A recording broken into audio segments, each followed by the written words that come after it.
15 years ago, a boy accidentally killed his playmate. He hid the body in a crevice between some rocks. After doing this, Jack ran across the street toward home without looking back. But at that moment, he realized his digital watch was missing. But he didn't even dare to go back to look for it. Once someone saw it, it would be troublesome. Remy's mother couldn't find her son and came to ask Jack, since they often played together, to avoid being caught. He deliberately pointed in the opposite direction. But even after searching for hours, Remy's family found nothing. Soon, Remy's disappearance spread throughout the town. It alarmed both the police and a large number of residents.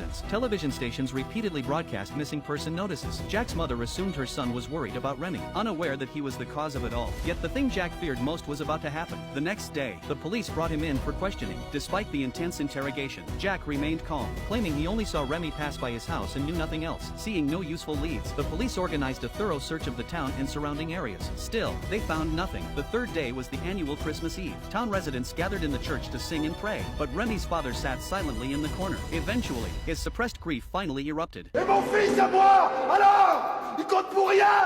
C'est vrai quoi. Mon gosse a disparu depuis 2 jours. Et au lieu d'aller le chercher, on va chanter des cantiques. Personne sait où il est, je l'ai cherché partout. Enfin merde. Mon petit Rémi a disparu. Et on dirait qu'on fait rien.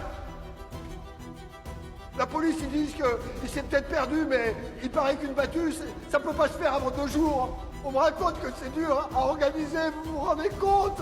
Vous vous rendez compte? C'est aujourd'hui qu'il faut y aller.